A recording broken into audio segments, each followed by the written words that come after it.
Hey guys, welcome to another Trade Genius podcast. Bob and Phil here as always. Guys, yesterday we said enjoy the pump because here's what's coming next. Let's dive in.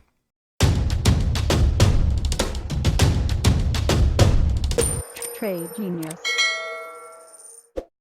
All right, Bob. So yesterday we talked about how we've got 21 rate cuts globally now.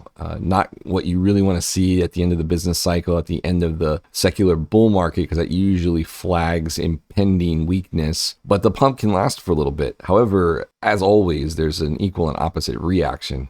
Yeah, and I think what's going to happen here, Phil, is that it's tying right into after the election, because no matter who wins the next election, they're going to create inflation one way, shape, or form. They both have two different solution sets that cause inflation. And this analog that we've seen of the 70s is kind of scary. I mean, we even have our own Nifty 50, right, with the MAGA 7. Right. And so you have a situation where you're going to rotate out of tech. That's going to bring the indexes down. And you're going to have energy, you're going to have gold, silver, Bitcoin are all going to run higher. And with energy, we just don't know. I mean, look, we're talking now and they think they may have killed Nasrallah. If that is true, if that really happened, they basically cut the head off that snake, and it's going to force Iran to get more directly engaged in this fight.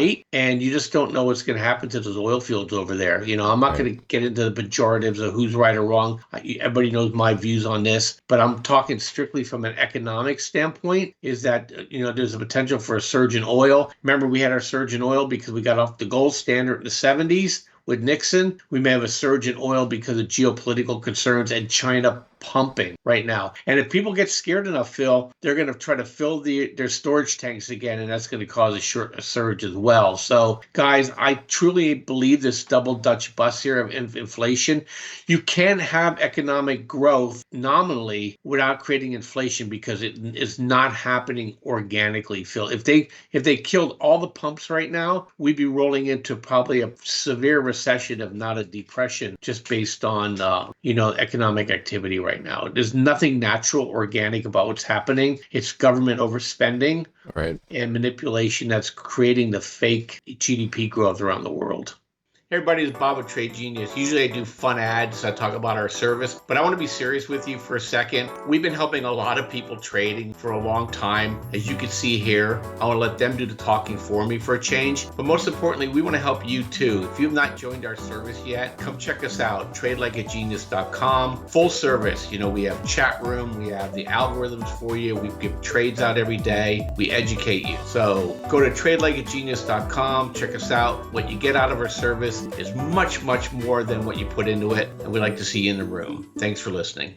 Yeah, and I think this also makes sense to me because, if we do get a bear market, they typically last 18 months. And from our measurements, based on what the yield curve is doing, it takes us to the, out into the end of 2025. And we figured we would base out and start grinding back up in 2026. And I think you're going to see inflation now, how bad it gets in 2025 to make them cry uncle, to begin printing again, which is just basically the quantitative easing process all over again, right? That remains to be seen. But I think at some point in that window there where we dip, we go up, we go sideways a little bit on inflation, then we start taking off right after 2026 into the end of the decade. And that's really was how I thought most of oil and gold and Bitcoin would end the decade up, and they're going to print their way out of it. Now you have to be in those things because they're going to outpace inflation. If you're not, then, and you're sitting in cash or you're not in any appreciative assets, then you're just going to get absolutely decimated. And most of the, I would say majority of the US population and global population is going to get decimated because they're just not savvy enough to be positioned. And that's why we like to kind of communicate that and kind of educate people on why you have to be in assets. But I think this is inevitable. I think because, I think what we saw through COVID, they opened the can of worms in terms of, hey, if times get tough, we're going to print. Once you let that genie out of the bottle, the constituents are going to be looking for that over and over and over again until you go through a big washout. And I could see that at the end of the decade, where it's just like you said, it finally just collapses, big washout, and people realize that there's nothing that can be done. But this is, this gyration in inflation before the big bust is basically the kicking of the can down the road. And you can see in the 2010s, all that time, we got away with it, right? We got away with several rounds of easing and things like that. But once you ignite that inflation monster, then it starts getting really radical. And that's why you see these big peaks and troughs. And it's just going it's like physics, right? And it doesn't matter if we're in the 70s or we're in the 2020s. It's the same physics. And so it's going to play out. I think it's going to play out exactly similar. I think that's why the fractal looks exactly on course as it is now. Don't see any reason why it's going to change, because I don't see there's any escape given the setup now that we have, right? Given that they've said we're going to print when it gets tough. This is going to be the culmination of it. But again, the real collapse, we talk about,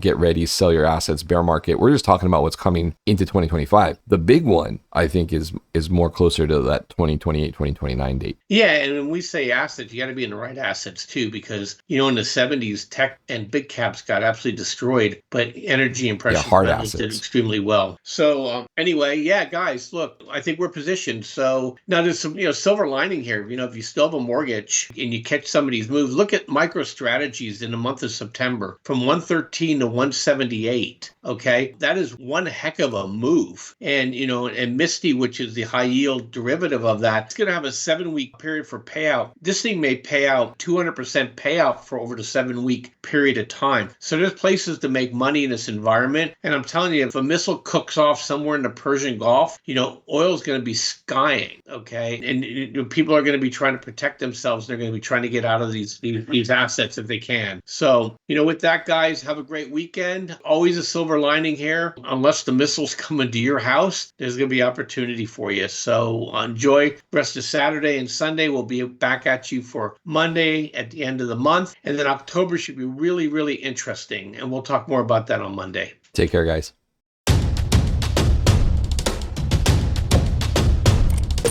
Trade Genius.